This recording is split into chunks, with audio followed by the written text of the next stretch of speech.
Hey guys, welcome back to yet another helpful video from How Logical, and in this video I'm going to show you how to delete your Agoda booking history. So without any further ado, let's dive right into this exciting video. Now, in order to delete the booking history in Agoda, you just simply have to open this Agoda application at first, and now after opening the Agoda application into your device, you will get to see this home page. Now into here, you will see this My Trips option at the bottom.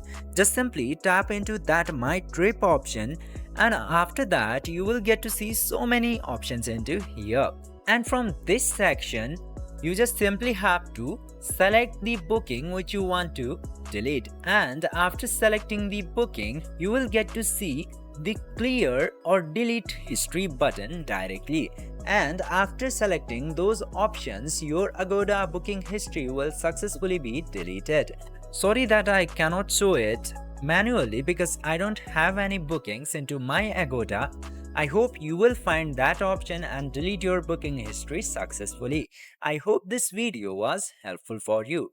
If yes, don't forget to like, share and subscribe to the channel to never miss another update. Thank you for watching the video.